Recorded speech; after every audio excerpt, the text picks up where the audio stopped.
अस्सलाम वालेकुम, क्या हाल है सबका। उम्मीद है सब खैरियत से होंगे। तो जी व्लॉग का आगाज़ करती हूँ। ये व्लॉग है मेरा 2 मार्च और 12 रमज़ानुल मुबारक का। तो सहरी का क्लिप मैंने पहले आपको दिखाया है। सहरी में हस्बे मामूल में पराठे बनाए थे और साथ सब्ज़ी थी और साथ दही वगैरह होती है। बस यही सहरी का होता है मेन्यू। तो बस उसके बाद फिर थोड़ी देर हस्बे मामूल सबको मतलब बच्चों की छुट्टी थी और फिर सहरी करने के बाद सो गए। फिर जब उठी हूँ तो ये अब 11 साढ़े 11 का टाइम था और ये देखें आज मासी ने अनएक्सपेक्टेडली कर ली है छुट्टी। और किचन की हालत बहुत ख़राब थी क्योंकि सहरी के टाइम बस मैं ऐसे ही छोड़ के ना फिर मैं लेट गई थी। तो बस फिर मशीन वगैरह लगाई, उसमें कपड़े डाले और फिर अब किचन की सफाई कर रही थी। बर्तन वगैरह धोने वाले थे और ये चूल्हे के पीछे जो शेल्फ मतलब थी ना, ये जो टाइल्स हैं चूल्हे के पीछे, ये बहुत ज़्यादा वो ग्रीजी हो रही थी क्योंकि आजकल फ्राइंग का काम ज़्यादा होता है रमज़ान में। तो इसकी वजह से ना सारे ऑयल के छींटे जो है ना वो यहाँ पे पड़ जाते हैं। तो फिर ये मैंने जब यहाँ पे देखा ना चूल्हा साफ़ कर रही थी तो बहुत ज़्यादा ना वो प्रोमिनेंट हो रहे थे। तो मैंने कहा ये भी लगते हाथ जो है वो साफ़ करूँ। ये चूल्हा वगैरह साफ़ किया, बर्तन धोए, काफ़ी ज़्यादा जो किचन था बिखरा हुआ था वो उसको बस अब अपनी सही हालत में आ गया है। लेकिन बस बात वही है कि जब काम शुरू होना है तो फिर इसने ऐसे ही बिखर जाना है जैसे इसको कभी साफ़ नहीं किया गया। तो अब ये बहुत अच्छा लग रहा था साफ़ सुथरा किचन ना। तो बस इस तरह फिर बाकी दिन में काम शाम होते रहे। मशीन भी चल रही थी और बच्चों के कुछ कपड़ों की मतलब कुछ ठीक करने वाले थे कपड़े, सिलाइयाँ वगैरह लगने वाली थी वो लगाई। तो बस फिर अब ये शाम का टाइम हो रहा था तो मैंने सबसे पहले जो इफ्तारी के लिए बना के रखी ना वो फ्रूट चाट बनाई थी। तो मैंने कहा इसको बना के तो फ्रिज में रख दूँ ताकि ये ना ठंडी हो जाए। तो इसमें मैंने फ्रूट्स लिए थे सेब, केला, खरबूजा और अमरूद। तो अब इसमें मैं डालूँगी जी टैंग का मैंने एक साशे लिया है क्योंकि माल्टे तो जो है ना अब आजकल आप कह लें कि सोने के भाव में मिल रहे हैं। तो 100 रुपीज़ का एक जो है ना माल्टा वो आज हमारे जो सब्ज़ी वाला है ना वो दे रहा था। मैंने जब प्राइस पूछी ना तो कहता कि 1200 रुपये दर्जन दूंगा बाजी। मैंने कहा भाई क्या हो गया। तो कहने लगा कि अब इसका सीज़न जा रहा है तो अब ये तो इसी तरह से मिल रहे हैं। मैंने कहा अच्छा चलें आप इसको रख लें अपने पास। तो मैं ये ऑरेंज जूस ही डालना ना तो मैं ये डाल दूँगी। तो खैर ये अब मैं इसमें डाल रही थी। मैंने 1 कप पानी लिया है, 1 कप से थोड़ा सा कम ही है और उसमें 2-3 चम्मच चीनी के डाले हैं, 1 टैंग का साशे डाला है, चाट मसाला डाला और थोड़ी सी काली मिर्च डाली है। तो बस ये मैंने इस तरह से इसके ऊपर डाल के फ्रूट्स के ऊपर डाल के और इसको फ्रिज में रख दिया था। तो इससे भी ना चाट जो होती है वो बड़ी जूसी बनती है। ऑरेंज का फ्लेवर आता है इसमें क्योंकि ऑरेंज टैंग जो है वो ऑरेंज वाला होता है ना, तो बड़ा अच्छा ऑरेंज का फ्लेवर आता है इसमें ना चाट में। तो बस ये इस तरह से फिर सबसे पहले मैंने चाट बना के रख दी। मैंने कहा ये फ्रिज में पड़ी रहेगी, ठंडी होगी तो ठंडी चाट ज़रा ज़्यादा अच्छी लगती है खाने में। तो बस बाकी जो है आज जो माशाल्लाह मौसम आज भी बहुत अच्छा रहा है। सारा दिन बादल रहे हैं और बहुत अच्छी हवा भी चलती रही है और सुबह सहरी के टाइम बारिश भी हुई है। तो इतना अच्छा मौसम है कि रोज़ों का तो माशाल्लाह से पता ही नहीं चल रहा। तो अब ये दूसरी जो चीज़ आज मैंने इफ्तारी में बनानी थी ये मैं बना रही हूँ जी बर्गर्स।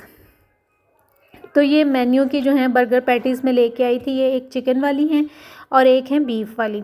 तो बच्चे जो हैं वो चिकन वाली ज़्यादा पसंद करते हैं, चिकन बर्गर जो वो बच्चों के लिए फिर मैंने ये फ्राई की थी। तो बाकी जो हैं वो बच्चों के बाबा जो हैं वो ये पसंद करते हैं बीफ वाली पैटी, तो उनके लिए फिर मैंने ये वाली फ्राई की थी।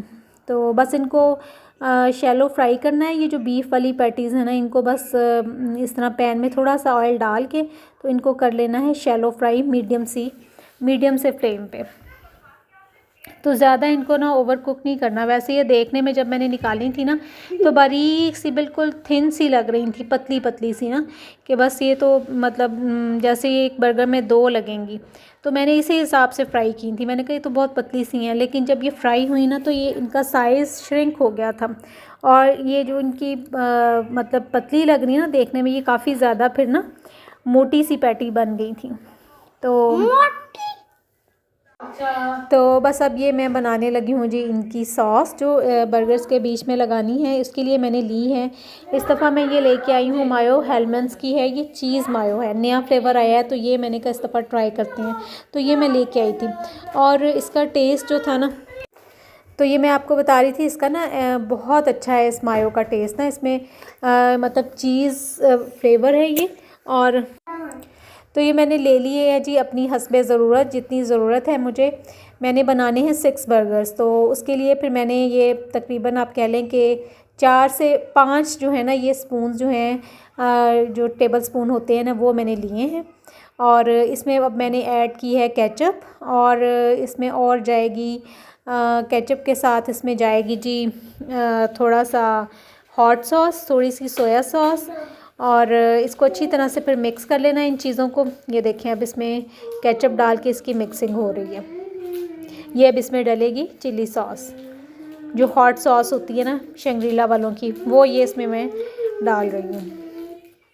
तो इस तरह से बस इसकी फिर ना सॉस बना लेनी है। मतलब ये कोई भी आपने बर्गर बनाना हो ना घर में, अगर पैटी वाला बनाना है या जिंगर बर्गर बनाना है, तो उसके लिए सॉस बनाने का यही तरीका होता है कि आप ये चीज़ें ही ऐड करें और उससे फिर बर्गर की सॉस बन जाती है। बहुत अच्छी सॉस बनती है, बिल्कुल जैसे एक प्रोफेशनल मतलब बर्गर का टेस्ट आता है ना, बिल्कुल ऐसा ही टेस्ट होता है। और ये इसमें डाली है जी वाइट पेपर। तो बस ये चीज़ें मैंने इसमें डाली थी। मायो ली है, उसमें केचप डाली है, और उसमें हॉट सॉस डाली है, और साथ डाली है जी सोया सॉस, और थोड़ी सी इसमें डाली है वाइट पेपर।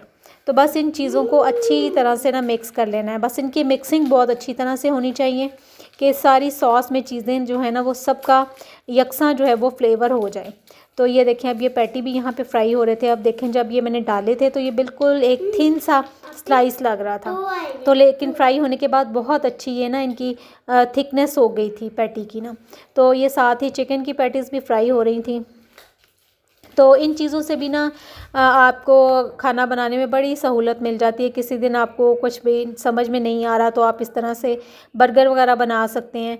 तो मैं वैसे आम रूटीन में भी घर में ना इस तरह से मतलब कभी कभार रात को जब नहीं कुछ खाना बनाने का समझ आ रहा होता तो फिर यूँ बर्गर्स वगैरह भी बन जाते हैं।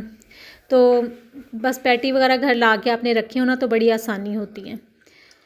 तो ये देखें जी ये बच्चों की छोटे बच्चों के बर्गर्स थे, उनकी असेंबलिंग हो रही थी। तो छोटे जो दोनों बच्चे हैं ना वो जो सैलड वगैरह होता है वो नहीं लगाते हैं बीच में, उनको अच्छा नहीं लगता है, यानी छोटी बेटी और छोटे बेटे को।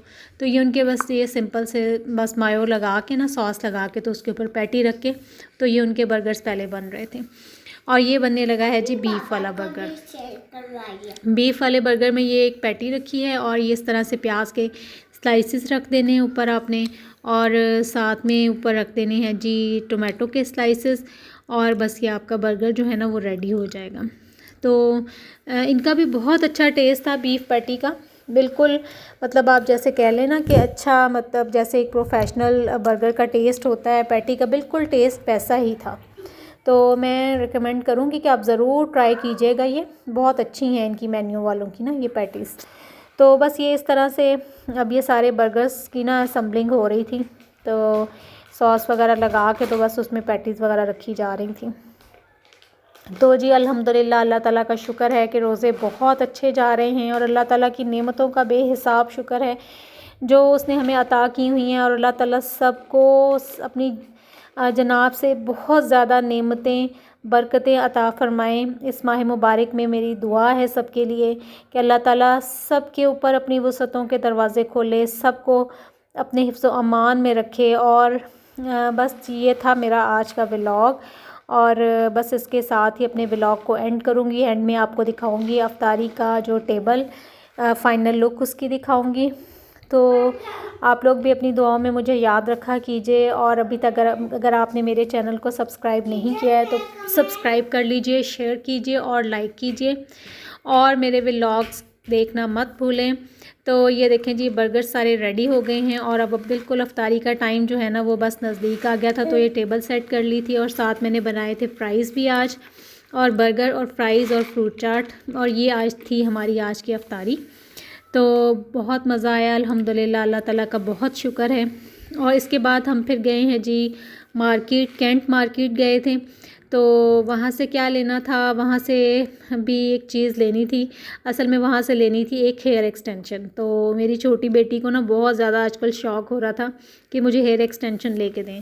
उसकी मैंने कर दी थी कटिंग, बाल छोटे कर दिए थे, तो इस वजह से उसको आजकल ना बहुत ज़्यादा क्रेज़ हो रहा था। तो बाज़ार में अब माशाल्लाह से रौनकें बढ़ना शुरू हो गई हैं जैसे जैसे ईद नज़दीक आ रही है। तो कुछ दिन पहले मैं गई थी तो बिल्कुल ख़ाली था बाज़ार, और आज जो थी ना काफ़ी रौनक सी महसूस हो रही थी, और ये टाइम भी तरावी के बाद का था, तो बहुत अच्छा लग रहा था मार्केट को देख के, चीज़ें वगैरह। तो बस ये था जी आज का व्लॉग। इसके साथ ही आपसे इजाज़त चाहूँगी। अपनी दुआओं में याद रखें। अल्लाह हाफ़िज़।